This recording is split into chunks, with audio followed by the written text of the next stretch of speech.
സ്നേഹത്തിന്റെ ബലിരൂപം ആ കുന്നിൻ ചെരുവിലേക്ക് നടന്നു കയറുന്നു.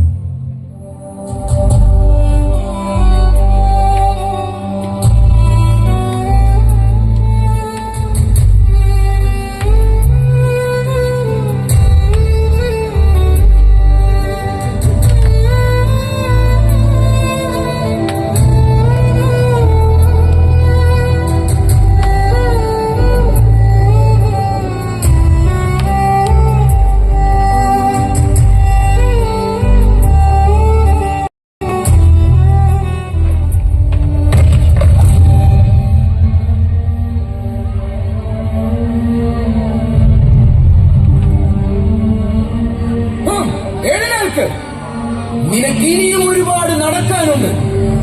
നിന്റെ മരണം ആ കുന്നിന് മുകളിലായിരിക്കണം, ഇവിടെയല്ല. നിനക്കുള്ള സിംഹാസനം ആ കുന്നിൻ മുകളിൽ കാത്തിരിപ്പുണ്ട്.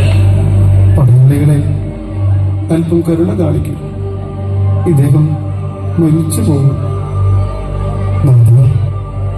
എനിക്കങ്ങേ സഹായിക്കണമെന്നുണ്ട്, പക്ഷേ എന്റെ കൈകളും തളരുന്നു.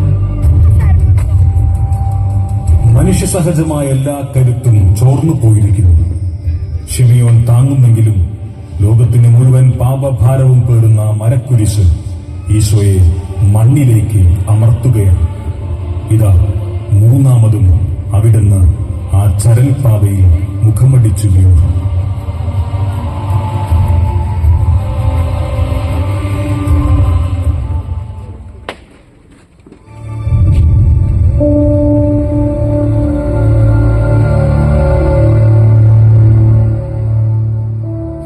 യോഹന്നാനെ നോക്കൂ, അവൻ വീണ്ടും വീണു.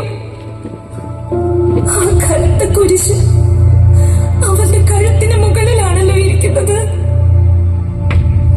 അവന്റെ തോളിലെ മുറിവുകളിൽ ആ കുരിശുരസ് എല്ലുകൾ കാണാറായിരിക്കുന്നു. എന്റെ മകനെ അവർ കശാപ്പശാലയിലേക്ക് കൊണ്ടുപോകുന്നു. ആട്ടിനും കുട്ടിയെ പോലെ വലിച്ചിഴയ്ക്കുകയാണല്ലോ.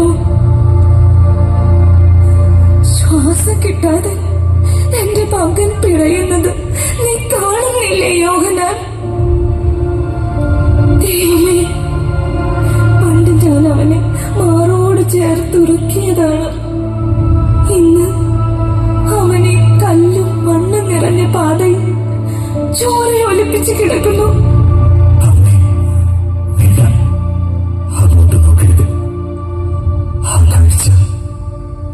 താങ്ങാനാവില്ല. പടയാളികൾ ക്രൂരന്മാരാണ്. അവർ അമ്മയെയും ഉപദ്രവിക്കും. എനിക്കും സഹിക്കാൻ കഴിയുന്നില്ലമ്മേ. അവൻ തെറ്റൊന്നും ചെയ്തിട്ടില്ലല്ലോ യോഹന്നാനെ. സ്നേഹിക്കുക മാത്രമായിരുന്നല്ലോ അവന്റെ കുറ്റം. യോഹന്നാൻ, ഈ പടയാളികളോട് പറയൂ അവനെ വിടാൻ. പകരം എന്റെ ജീവൻ അവരെടുത്തോണ്ട് എന്റെ മകനെ വിട്ടുതരാൻ പറയൂ യോഹന്നാൻ. ഒരു തുള്ളി വെള്ളം പോലും കൊടുക്കാതെ അവനെ അവർ വലിച്ചിരിക്കുകയാണല്ലോ.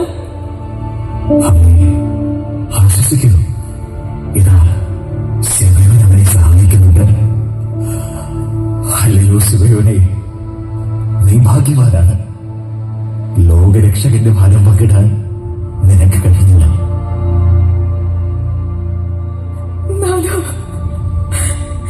എന്നെ പാപത്തിന്റെ ചെടിയിൽ നിന്ന് ഉയർത്തിയാണ് അവന്റെ കൈകളാണോ ഈ മണ്ണിൽ ചതയുന്നത്. എന്നെ കല്ലെറിയാൻ വന്നവർക്ക് മുന്നിൽ എനിക്ക് ജീവൻ നൽകിയവന് അങ്ങയെ ക്രൂശിക്കാൻ ഈ ലോകത്തിന് എങ്ങനെ തോന്നി?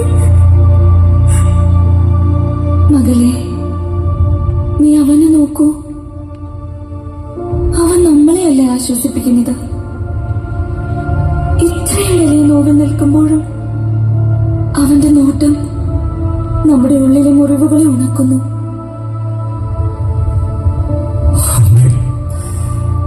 എന്റെ ഹൃദയം നിലച്ചു പോകുന്നു.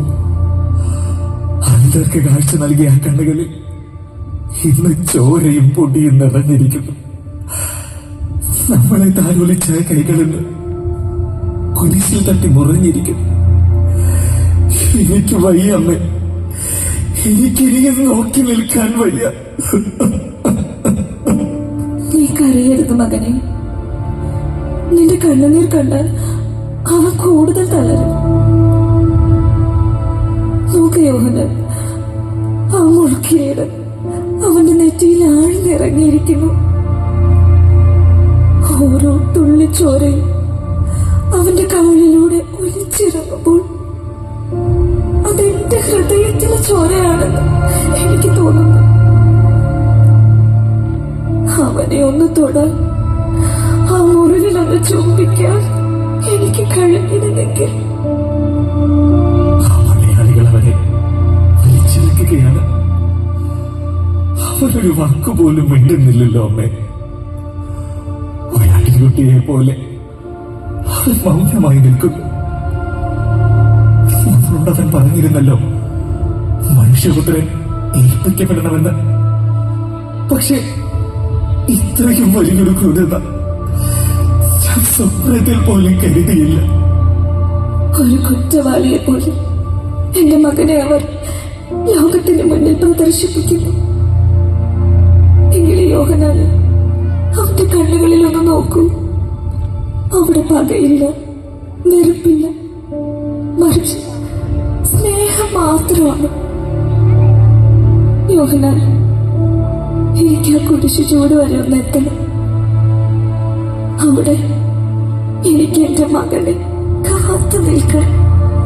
ഞാൻ കൂടെയുണ്ടമ്മേ. ആ കാലുകളുടെ അറ്റം വരെ, അവന്റെ അവസാന ശ്വാസം വരെ നമ്മൾ കൂടെയുണ്ടാകും. ലോകം മുഴുവൻ അവനെ പരിഹസിക്കട്ടെ, പക്ഷേ അവന്റെ അമ്മയും പ്രിയപ്പെട്ടവരും കൂടെയുണ്ടെന്ന് അവൻ അറിയട്ടെ. വരൂ അമ്മേ.